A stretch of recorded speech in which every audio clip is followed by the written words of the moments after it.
율리아나와 성 프란치스코 책 읽기. 토마스 첼라노의 아시시 성 프란치스코. 토마스 첼라노 지음, 이재성 옮김, 프란치스코 출판사.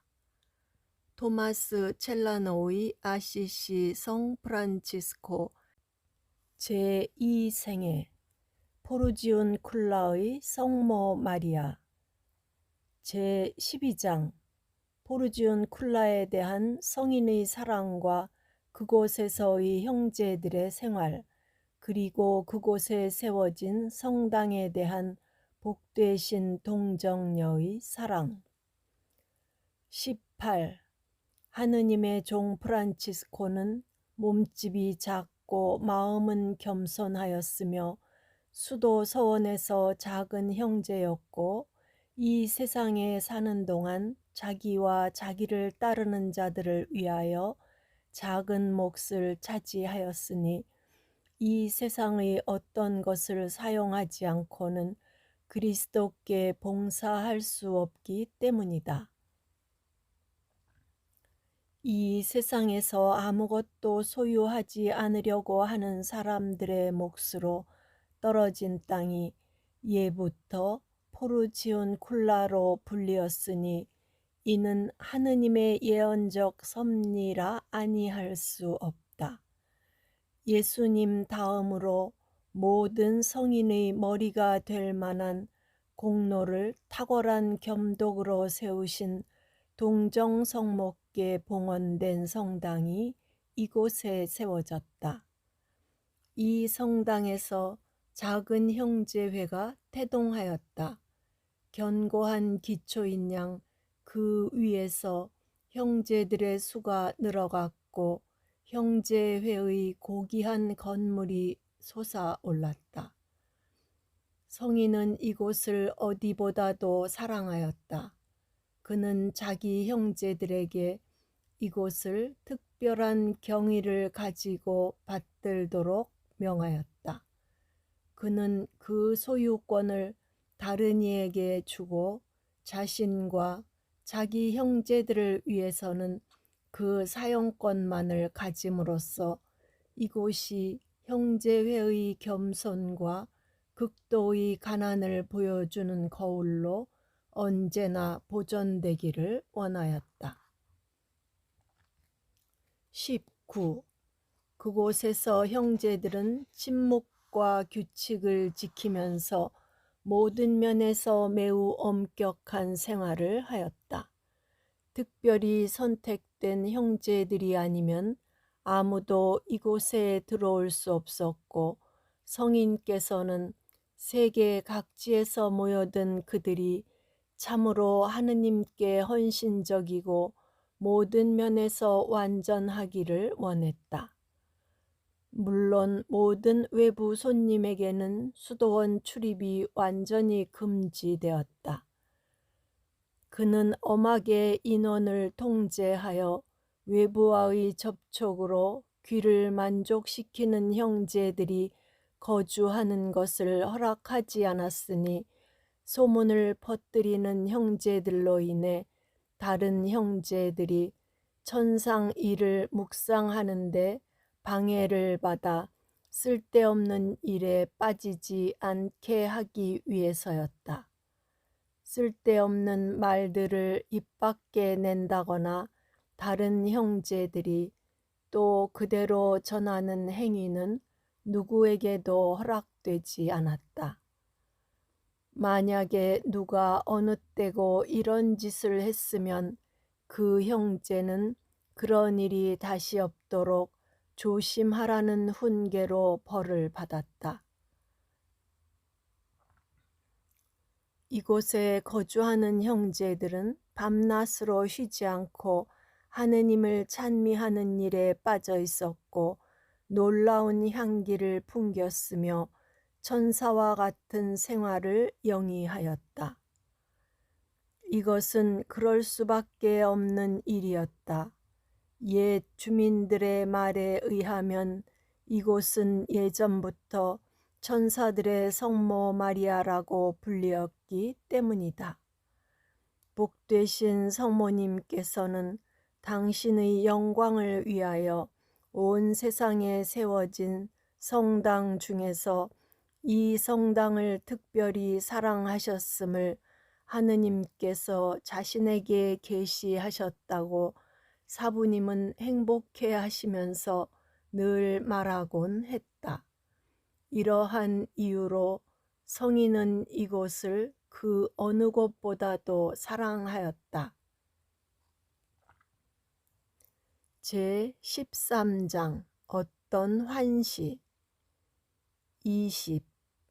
하느님께 봉헌된 한 형제가 회도하기 전에 본 이 성당에 관한 환시는 이야기할 만한 가치가 있다.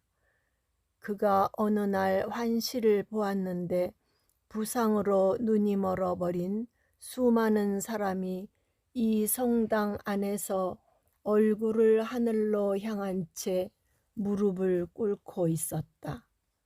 그들은 모두 하늘을 향해 손을 들고 목맨 소리로 하느님께 울부짖으며 자비와 빛을 애걸하고 있었다.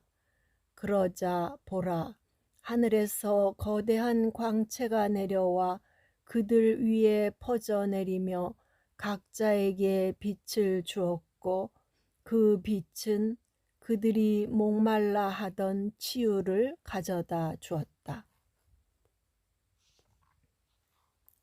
성 프란치스코와 형제들의 생활 제14장 엄격한 생활 21. 그리스도의 열성적인 이 기사는 조금도 몸을 사리지 않았고 마치 자신의 몸이 아닌 듯이 모든 불의한 말만 아니라 행동에도 자신을 내던졌다. 이 사람이 겪은 일들을 헤아린다면 그의 고통은 바오로 사도의 서간에 나오는 거룩한 사람들의 순환을 열거한 그 모든 고통을 능가하고도 남을 것이다. 이처럼 초기 수련 생활에서도 형제들은 스스로 모든 불편을 온전히 감수하였으니 성령이 아닌 다른 데서 위로를 찾는 일은 있을 수 없었다. 이리하여 그들은 가시돋친 철 고행대를 허리에 띄었고 쇠줄을 몸에 칭칭 감았으며 밤샘을 수없이 하였고 계속되는 단식으로 몸은 야위어 갔다. 그들이 인자한 목자의 진지한 충고를 받아들여 그와 같은 엄격한 고행을 늦추었으니 망정이지 그렇지 않았더라면 그들은 모두 쇠잔하여 죽었을 것이다. 제15장 성 프란치스코의 통찰력 22. 어느 날 밤 다른 양들은 다 조용한데 양 한 마리가 소리쳤다. 죽겠습니다, 형제들이여. 아, 배고파 죽겠습니다. 즉시 탁월한 목자가 일어나 빨리 손을 써서 병든 양에게 적절한 치료인 식탁을 준비하도록 하였다. 그래봐야 시골 음식이었다. 사실 포도주가 떨어지면 흔히 물로 대신하기도 했는데 이번에도 그랬다. 그가 먼저 수저를 들었고 그러고 난 다음에 그 형제가 부끄러워하지 않게 하려고 다른 형제들도 사랑을 실천하도록 불러 모았다. 형제들이 주님 안에서 두려운 마음으로 음식을 다 들자 사부님은 자기 아들들에게 사랑을 실천하면서 부족함이 없게 하려고 통찰의 덕에 관하여 긴 비유 이야기를 하였다. 그는 형제들에게 주님께는 항상 소금을 친 희생 제물을 드릴 것을 명하였고 각자는 하느님을 섬기는 데서도 자신의 체력을 염두에 두라고 다짐하면서 깨닫게 하였다. 그는 말하기를 더 먹고 싶은 욕망이 생길 때 육신에게 필요치 않은 것을 지나치게 주는 일은 죄이며 육신이 필요로 하는 것을 육신에게 분별 없이 주지 않는 일 또한 죄라고 하였다. 그리고 덧붙여 말하였다.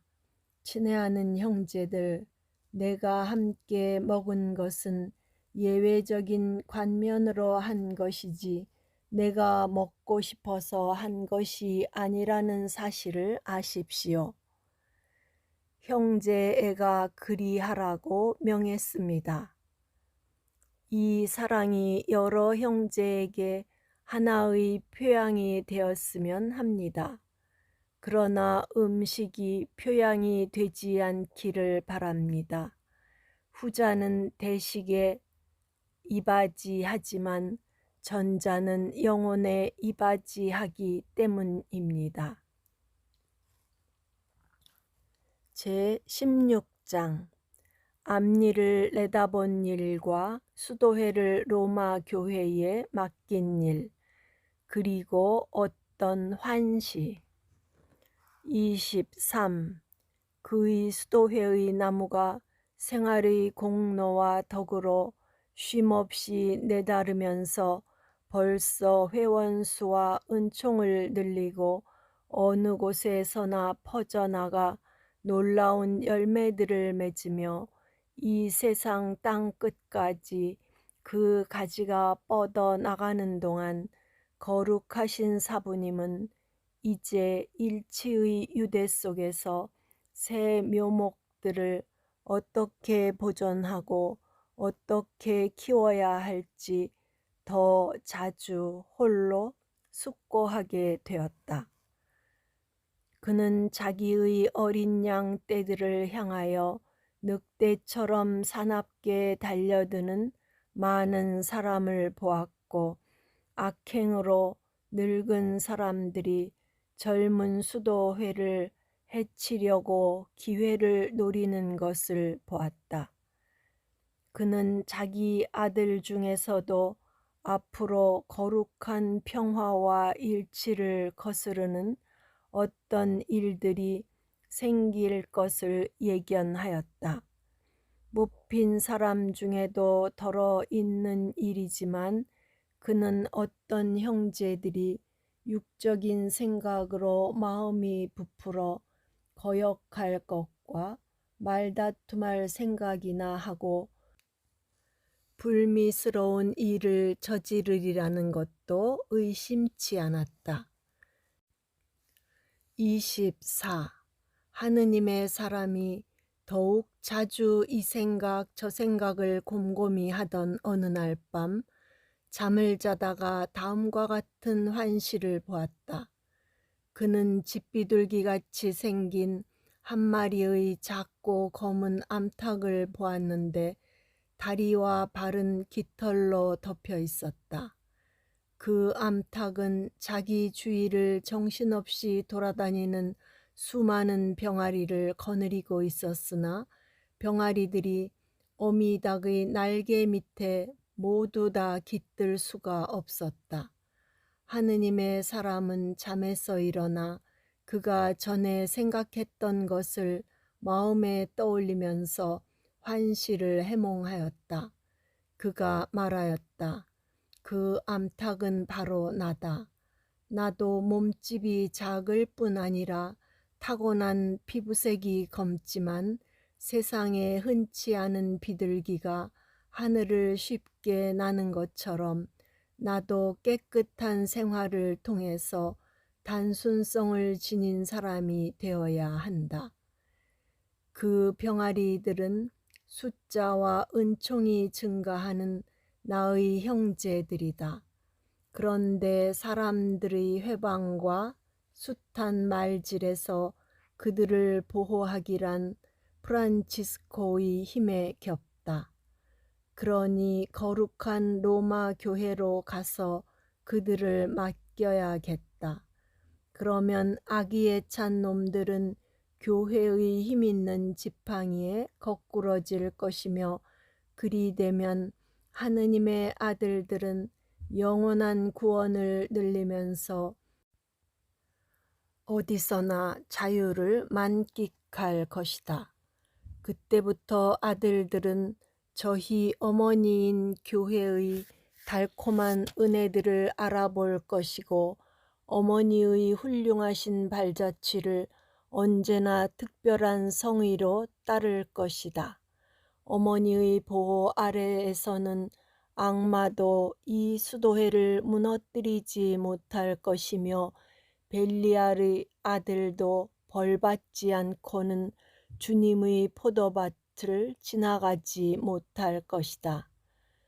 거룩하신 어머니는 우리 가난의 영광에 지지 않으려고 노력할 것이며, 우리 겸손의 명성에 교만의 구름이 끼는 일을 허락지 않을 것이다. 그녀는 엄한 심판으로 반대자들을 쳐서 우리 안에 있는 사랑과 평화의 유대를 다치지 않게 지켜줄 것이다. 순수한 복음의 실천이 어머니가 보는 앞에서 줄기차게 꽃필 것이고, 그녀는 그들 삶의 향기가 단 1시간이라도 사라지는 일을 허락지 않을 것이다. 이러한 의도로 하느님의 거룩한 사람은 교회에 형제회를 맡겼다. 다가올 시대를 대비하는 이러한 위탁이 하느님의 사람에게 선견지명이 있었다는 지극히 거룩한 증거가 된다. 제17장 오스티아의 주교를 수도회의 아버지로 요청함. 25. 로마로 간 하느님의 사람은 호노리오 교황 성하와 모든 추기경으로부터 대단한 환대를 받았다. 그의 생활은 명실상부하게 빛났으며, 그의 말 또한 그 명성이 헛되지 않음을 알려주었다. 그의 주위에는 늘 봉헌의 분위기만이 맴돌았다. 그는 교황님과 추기경들 앞에서 성령이 제시하는 바를 거침없이 말하면서 즉석에서 뜨거운 예언을 설교하였다. 그의 말에 산들이 움직였고, 땅이 꺼질 듯한 한숨소리가 그들의 깊숙한 곳에서 흘러나왔으며, 눈물은 마음속을 씻어냈다. 설교가 끝나자 프란치스코는 교황 성하와 몇 마디 다정한 대화를 나눈 다음 다음과 같이 청을 드렸다. 성하, 아시다시피 성하와 같이 존엄하신 분을 가까이 알 기회는 가난한 이와 멸시받는 이들에게는 쉽게 찾아오지 않습니다. 성하께서는 참으로 이 세상을 당신 손안에 쥐고 계시며, 중한 업무만 보시느라 사소한 일에는 신경을 쓰실 여유가 없으실 것입니다. 하오나 본인은 성하의 거룩하신 마음에 청하오니 오스티아의 주교님을 저희의 아버지로 주십시오. 형제들이 필요할 때 그분께 달려가 그분의 보호와 통치의 은전을 입을지라도 성하의 걸출하신 권위는 언제나 손상되지 않을 것입니다. 이러한 거룩한 청에 교황님은 호의적인 반응을 보이셨고 곧 하느님의 사람이 요구하는 대로 그의 수도회를 당시의 오스티아 주교였던 우골리노에게 맡겼다. 이 거룩하신 추기경은 자기에게 맡겨진 무리를 받아들여 복되게 죽을 때까지 무리의 부지런한 양 아버지가 되고 목자가 되었으며 지도자가 되었다. 거룩한 로마 교회가 작은 형제 회의에 계속해서 보여준 사랑과 관심의 특전은 이러한 특별한 복종 때문이다. 제1부가 끝난다. 구독과 좋아요는 힘이 됩니다.